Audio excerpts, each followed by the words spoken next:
Welcome to Human Recursos. Just Ask Jacob or Just Ask Jacobo, podcast where immigration and employment law meets real-world business challenges. I am your host, Jacob Monty from Monty and Ramirez. In each episode, I will sit down with leaders from across the industry to tackle big questions that keeps business owners up at night, from workplace compliance to immigration reform to everything in between.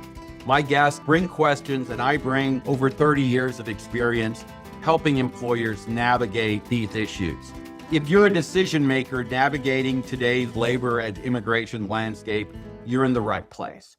So welcome to Just Ask Jacob, Human Recursos, talking with Jacob about all topics, labor, employment, immigration. Welcome, Carlos Cerda. Juan Carlos Cerda. Welcome, my friend. Thank you very much, Jacob. Quite an honor to talk with you. You're a very respected immigration business lawyer and one of the best, I would say. So it's great to be with you. Great. Well, we've been working together with the ABIC for, I guess, almost a year now, and it's been fun. I've gotten to meet a lot of your team members, and I will say that ABIC, unlike any other group trying to change the country's immigration reform, has approached it in a very practical, common sense manner that I'm sure will end up yielding more results. And frankly, you've already received some results even in the last administration. You were able to get some changes done. But tell us about ABIC. What does ABIC do? How long have you been there? What is ABIC all about? And what does it stand for? Absolutely. ABIC stands for the American Business Immigration Coalition, and it's a group of over 1,700 CEOs and employers who promote common sense immigration reform. It was founded around 2014 during the Gang of Eight bipartisan negotiations by the U.S. Senate and President Obama, which, as you know, ultimately did not turn into immigration reform. But we were founded by John Rowe, who used to be the CEO of Exelon Corporation, one of the largest utility companies in the world. And he was very sympathetic to this issue because he was a former high school teacher, or rather, he founded charter schools where he would volunteer to teach history to students who were very impressive in his view. Many of them were immigrants.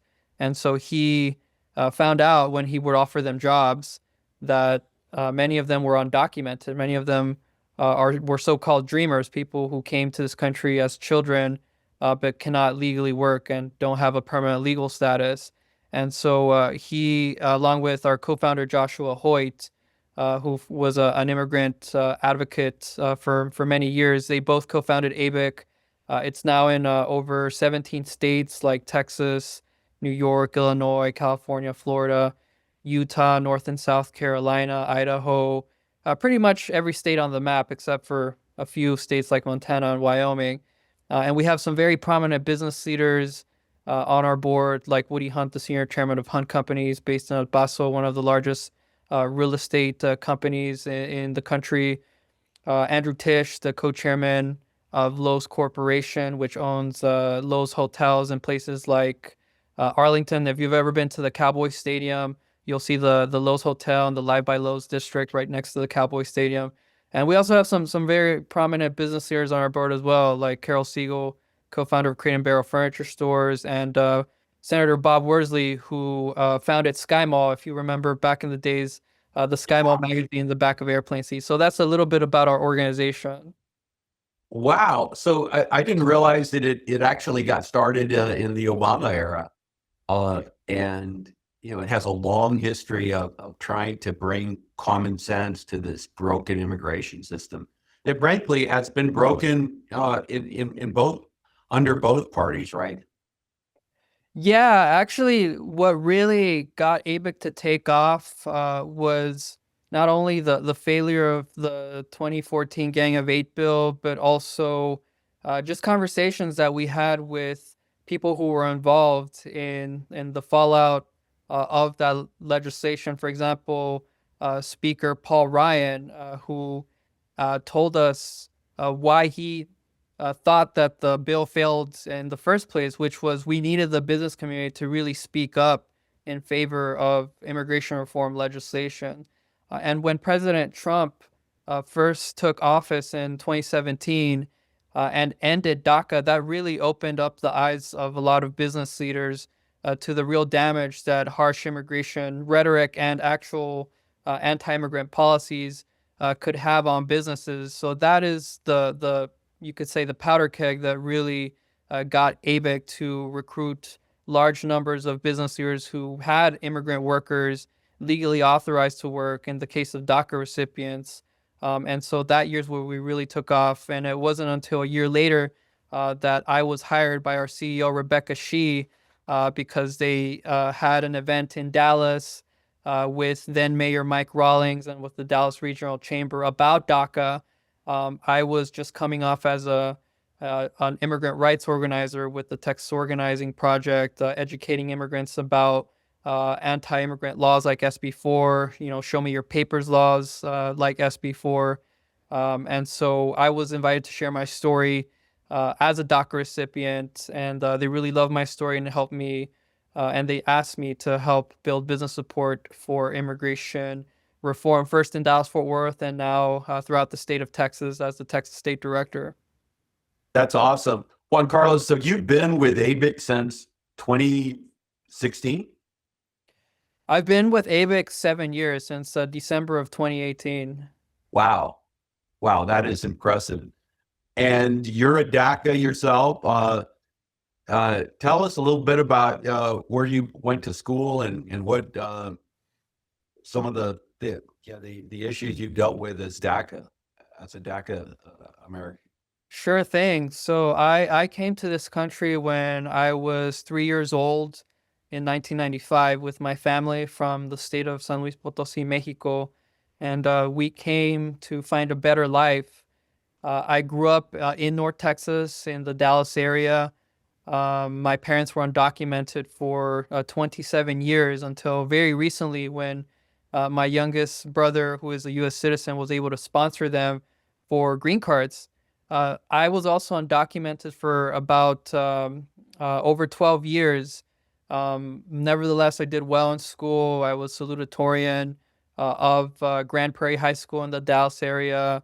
I was your typical American kid. I played the JV soccer, junior varsity soccer growing up. I participated in academic competitions, and that's one of the reasons why I got into Yale University on a full ride scholarship, still being undocumented with no certainty that I would ever get a driver's license, which is, one thing that any 15-year-old will tell you is a milestone in their life is getting a driver's license. Well, I didn't have that privilege. Nevertheless, worked hard, studied, and finally, thanks to the advocacy of dreamers and undocumented students throughout the country who asked then President Obama to protect us from deportation, just give us a shot to work legally and put our education to use. Thanks to that, I was able to obtain DACA, which finally gave me a driver's license. I got a driver's license when I was 20 years old. So I was above your average American kid getting a driver's license, my work permit. And I started working as a public school teacher in Dallas ISD because of the importance of education in my life. And so I decided to give back by becoming a Teach for America kindergarten teacher in Dallas-Fort Worth. That's awesome. I mean, I'm getting goosebumps just hearing about, undocumented going to Yale University and then coming back and giving back to the community and then trying to bring both factions together to fix our broken immigration system. That is a very compelling story, and it really is the American story, and it's great to hear the story of how ABIC got started. I want to say it right, John Rowe. Yes, John Rowe, ROWE. And I know I've spoken with Joshua Hoyt, who's fabulous. What an advocate for immigrants. Ultimately, when immigration reform gets solved, there's going to be so many non-Hispanics that need to be recognized, people like Joshua Hoyt and John Rowe and Woody Hunt and Andrew Tisch, because we will get there, I believe, but it's going to be because of immigrants and Latinos, but certainly because of people that didn't even have a vested stake in it, arguably, but felt like it was important to to chime in.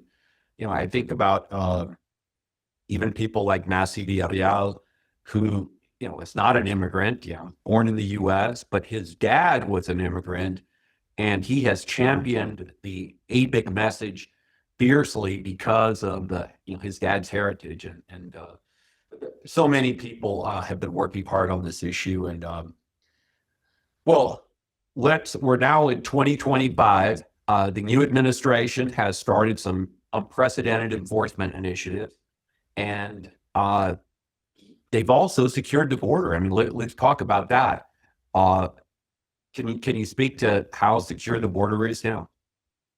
Yes, the border has been the most secure it's been in decades. We've seen a reversal of Biden era policies that allowed people to claim asylum at the border and enter through a program that you and I both are familiar with called humanitarian parole, which allowed over 2 million, some estimates say 4 million immigrants to come to this country, which has been the most ever, one of the largest surges in American history. Well, those policies have been reversed by the Trump administration, and crossings are in the couple of hundreds throughout the entire southern border.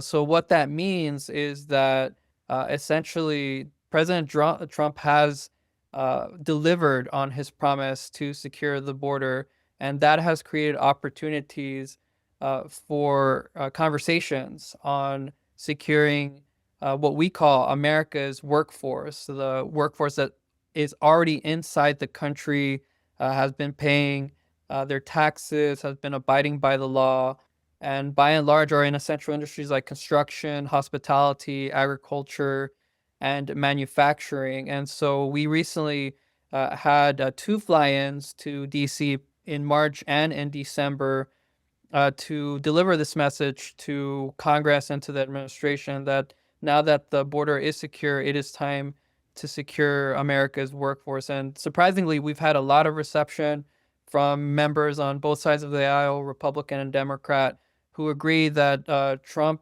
has basically done what the American people wanted, including Hispanics. Many Hispanics wanted a secure border. They were upset by not only inflation and the poor economic conditions, but also by what they saw as chaos at the border. And so these same voters also want this longtime workforce to be able to stay inside the country and to at least work legally. So I think we're seeing some good progress in that respect. Tell us about the fly-in that happened was it last week in DC? Yes, it happened last week.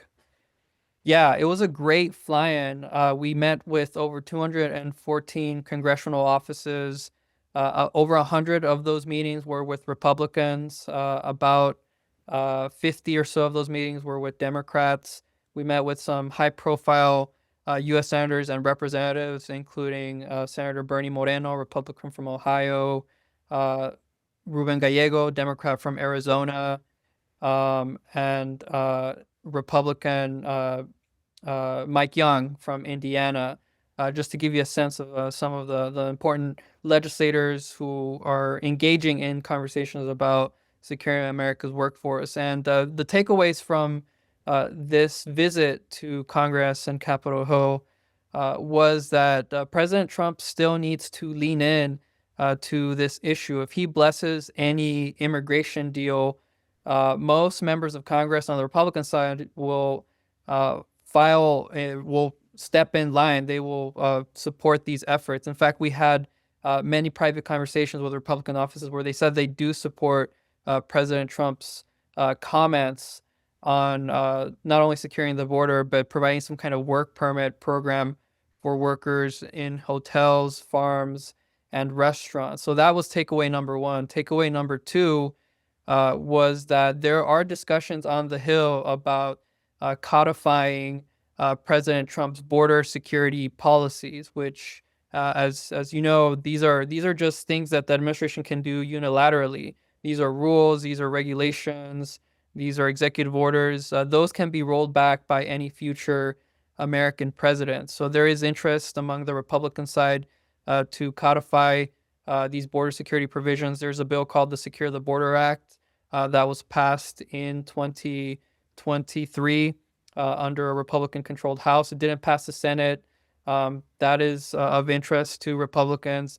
And among Democrats, there's a recognition that not only does the border have to be secured, Democrats have to listen to the Democratic base in trying to implement policies to secure the border, but also there's an opportunity for Democrats to also be on the offensive on messaging about securing the longtime workforce that right now is being the target of raids and immigration enforcement. And the last outcome of this fly-in was that there is a bill called the Dignity Act by Congresswoman Maria Salazar of Florida, Congresswoman Veronica Escobar of El Paso, that is very popular. It is by far the only legislation that many offices know about that has bipartisan support. It has 10 Republicans, 10 Democrats. It has things that both parties like: border security, a path to citizenship for dreamers, a work permit that's temporary, that's a 7-year work permit for undocumented workers who are abiding by the law. So that piece of legislation actually has a high chance in this Congress compared to any other type of legislation. Yeah, I keep hearing about the Dignity Act, and I know Congressman Escobar, and I've heard great things about the Republican co-sponsor as well.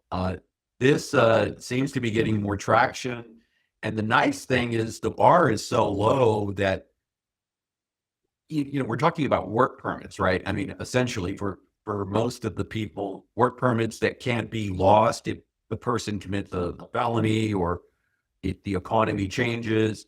No one is talking about permanent residency or even citizenship for the workers. It's mainly a work permit initiative, and I don't think the bar has ever been that low.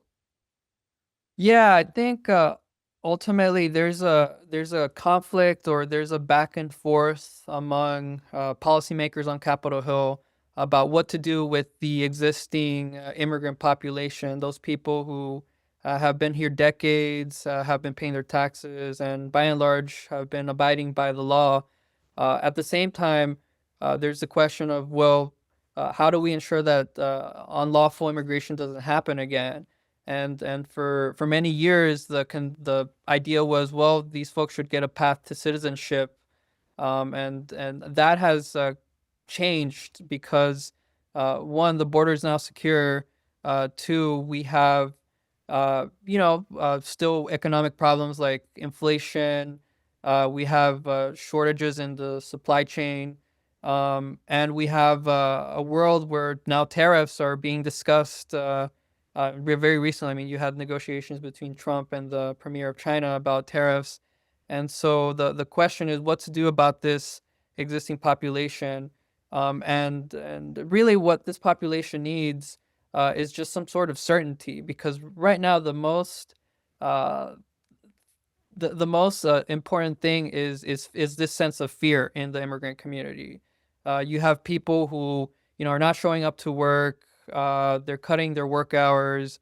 They're afraid to drive because of fear of being stopped by ICE and Border Patrol. And so we want to give them dignity. And so that's the idea behind the Dignity Act, is allow this immigrant population to have dignity by having a work permit. They're able to visit their family members that they haven't seen in years in their country of origin. But at the same time, it's not amnesty, because you're not giving them citizenship. You're not giving them voting rights. And that's something that the Republican Party has been saying for years, is that they're afraid that, these immigrants who came here will be able to become citizens and vote for Democrats, which, in my opinion, lots of immigrants would vote Republican if they had the chance. But that's something that's being addressed in this legislation. No, yeah, that is exciting. And You touched on this at the beginning, the driving while undocumented phenomena. I think I coined that phrase recently in a webinar, but that is driving so much fear among the immigrant community, but it's also affecting employers. I'm getting calls from clients in Austin, bars and restaurants that are now paying for Ubers for their key employees because the employees are afraid to drive because their driving has become the activity that is leading to most interactions with ICE. And it's going to get worse next year with the implementation of Senate Bill 8, where you're going to have even more smaller communities sign up with ICE's 287G program. And driving while undocumented will continue to cause fear among the immigrant community, but also affect employers throughout the state. And it's a huge problem. This is good to hear about the Dignity Act. I appreciate the way you guys are approaching it from a bipartisan point of view. It's easy to try to explain immigration in a bumper sticker or in a simplistic way, but it's complicated, and both parties have presided over this problem. There's blame to go around all over. I recently watched this podcast by Gary Acosta called the Latino Brand, but he talks about how immigration could have been solved in 2008 when President Obama had control of both houses of Congress, and he made a deliberate decision to go with Affordable Care Act. But as a result of that, we're starting to see we saw the rise of the Trump effect, but this issue could have been solved back then. And I certainly appreciate what President Obama did with the DACA for sure. That was needed, but but you can go back and both parties have really messed this thing up, and there's so much confusion out there on this issue. Juan Carlos, recently I was looking at some of the posts, and people out there, a lot of Americans believe that undocumented people failed or were lazy and didn't apply for citizenship. And I always have to, explain to them that there has been no line to get into. If you entered without inspection, like you did, I mean, there hasn't been a way for you to become a citizenship, and even marrying a U.S. citizen wouldn't help you. And when we explain that to them, and when we explain the 3 and 10-year bars that, by the way, President Clinton signed into law, they kind of understand it, but it's hard. You can't explain it in a bumper sticker or in a simplistic, short sentence. It's complicated, but I think everyone realizes that the system is broken, hopefully. Yeah, I think that's why our motto, secure the border, secure the workforce, is as simple as it gets. And that's something that President Trump has already done with his policies. He secured the border. We need to codify some of these border policies so that we don't have surges in the future like we did in the past 4 years. But at the same time, we need to address what happens with the existing workforce because, and Tom Homan has said it before, that if we want to stop what's happening with these immigration raids, many of which target people who are law-abiding, who had no criminal records, we have to go to Congress and tell them to change the laws. And that is what we have done over the past 10 months. And I'll just give you a personal example. I've been in this country now 25 years, and I also get asked, why don't I just apply for citizenship? And I give them 3 reasons why I cannot do that. 1 is I'm not married to a U.S. citizen. 2 is my parents and my siblings can't sponsor me easily because I am over 21 and I am already married.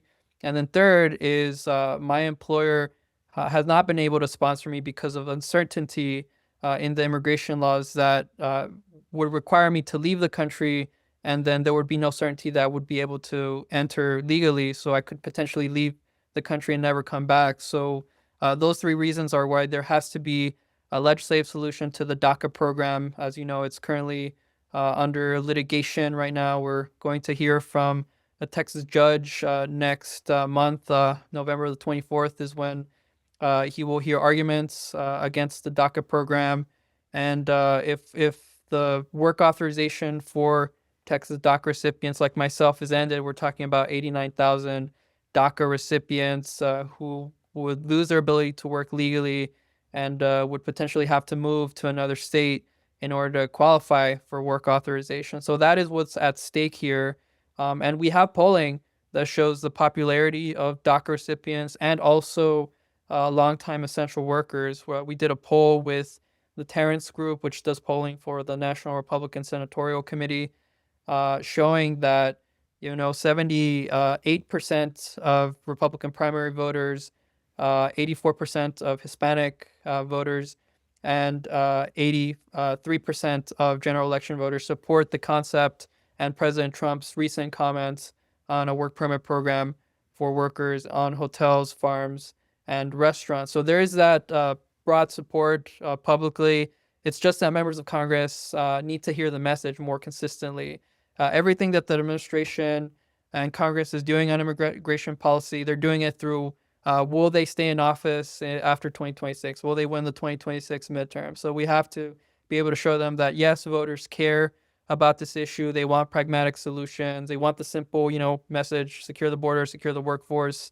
And it won't cost them the election. And if they don't act, then it will cost them the election because a lot of these voters are very upset about what's happening. Juan Carlos, we need to talk about the case that has consumed my life for the last couple of months, and that's the Omar Salazar case. And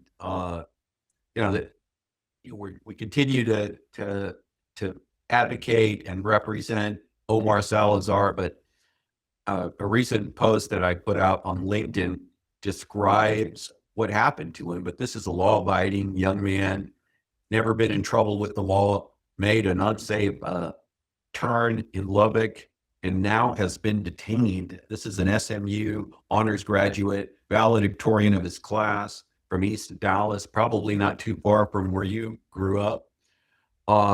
He's engaged to a U.S. citizen, and yet he's fighting to stay in the country. And, this is not a bad hombre. This is the best of America. He's done everything right. He was brought to this country at 11. He didn't have a choice. He had to come with his parents. Yet he's in the fight of his life, and we're representing him pro bono to keep him here. But tell us about Omar and what kind of person he is. Absolutely. And I'm going to speak from the heart because Omar has been a longtime friend. I met him first during the pandemic. Actually, we were connected by a community development organization that was helping entrepreneurs scale up their businesses and recover from the COVID-19 pandemic. And I remember Omar being an aspiring entrepreneur, helping community organizations translate documents and policies into Spanish, and also participating in civic advocacy. And he's just an example of somebody who's involved, has been involved in the community, who's a rising artificial intelligence entrepreneur, recently got a certificate in artificial intelligence and machine learning from the University of Texas. And he's the prime example of what this country needs. I mean, we're in a competition with some of our adversaries like China, like Russia on AI, and this is the type of person that we need in our workforce. And so Omar is a dreamer, just like myself, the difference being that he arrived 1 year after the DACA eligibility date, which is 2007. I happened to come in 2000, so Omar just came 8 years afterward. He missed the cutoff by 1 year, but he came as a child, as a 11-year-old from Mexico City, and he did well in school, like you said. I mean, he went and did very well in school, graduated from SMU, has abided by the law, found a beautiful young woman to marry, who is a U.S. citizen. So he has everything in his favor, and the only thing that got in the way was a police officer in Lubbock who basically, and I'm going to say it, profiled him because Omar showed a Mexican matriculate card, and so the police officer called ICE on him, and now Omar has been detained for now almost 2 months, and so that's just a waste of talent. It's terrible what's happened to him, and really he needs some kind of relief so that he can continue to contribute to this great country, and so that he can continue the process that he was going to continue anyway by marrying his U.S. citizen girlfriend. So hopefully we can get some relief for him, and we're also talking about his case on Capitol Hill to ensure that people know his story. Yes, no, I thank you for that. We got to get this message out. It also illustrates how complicated this is. Omar, will be married to a U.S. citizen shortly, in a couple of weeks. That doesn't end the ordeal for him because, he's still in detention. The new change in mandatory detention means that he can fight his deportation case and we will win it, but he would have to fight it while in detention. Our immigration courts are plugged. His immigration hearing might not be for 3 years. Under the current regime, he would have to stay locked up for 3 years. Come on. So we got to get common sense to prevail here. And I'm confident that we will, but we need to highlight what's happening. And ICE certainly has the authority to release him, and hopefully we'll get that done shortly. But yeah, thank you for bringing the Omar Salazar case to my attention. It was a compelling case. That's why we had to step in and help him. And I feel confident that we'll get him released soon. But it is a case that illustrates how broken our immigration system is. Well, Juan Carlos, the last thing I want to mention or elicit from you is, what can business owners do to engage with ABIC and bring some common sense to this broken immigration system that we have? What action steps would you recommend to the viewers of my podcast and just to the American people at large? Absolutely. Number one thing that business owners should do is to stay informed, is to share this podcast with as many of their peers as possible, because the policies are changing so quickly, day by day, week by week. Two is to support legislative solutions like the Dignity Act, like the Farm Workforce Modernization Act for those folks who are farmers, so that it's easier to retain their immigrant farm workers, and to talk about these legislations with their member of Congress. Right now, it's actually a good opportunity to do so because the government shut down. The only thing Congress can do right now is just listen to their constituents, since they can't actually work as usual due to the government shutdown. So please, set up a meeting with your member of Congress. Set up a meeting with your local elected official too, because local elected officials also have large sway on public opinion. So meet with your mayor, meet with your state representative, your state senator, your commissioner, even your city council person, and let them know what's going on with your business and with the immigration enforcement climate. And then lastly, I would say get to know, maybe some of your employees happen to be immigrants and you just don't know enough about their situation. Surprisingly, I mean, I've had employers tell me that they just discovered that their employee had DACA, or had temporary protected status, aka TPS. And so they did not know about this, and they were not aware about the litigation against DACA. And so it's very important to get to know the story of your employees or your prospective employees, so that you can tell their story to Congress. And then my last recommendation is, if you can, talk to the media. Share this. I know some things can't be shared, some things are sensitive, but if you can, talk to the media about your story as a business owner needing talented and skilled workers. And if you can't, that's why business associations and chambers of commerce exist, to represent business owners like you. So you can always have your business association or chamber of commerce speak on your behalf to the media about how important it is to get immigration reform. Yeah, and that's important. TRA, the Texas Restaurant Association, was an early advocate of ABIC. They signed up to be part of ABIC's group of chambers supporting immigration reform. And then recently, the James Beard Foundation signed up with ABIC as well as part of the Set the Table initiative to bring chefs and restaurant owners to the table to demand positive immigration reform. So, important message to speak out is there anything we could do to sign up with ABIC? Can we have 1,700 business owners now? Can other members, business owners, sign up with ABIC, and what does it take to do that? Absolutely. If you go to abic.us, the first thing will pop up will be a sign up for our newsletter, and you will get updates weekly, sign on letters to members of Congress and the administration. You can sign up by industry: construction, hospitality, agriculture, and senior care. And you'll be hearing from our staff members as well, so that you can become more involved, come to roundtables with other industry leaders, come to meetings with members of Congress, and hopefully engage in our advocacy. And you might even be able to listen to a webinar with me, right? I mean, you got me as a featured speaker, and I've enjoyed those webinars.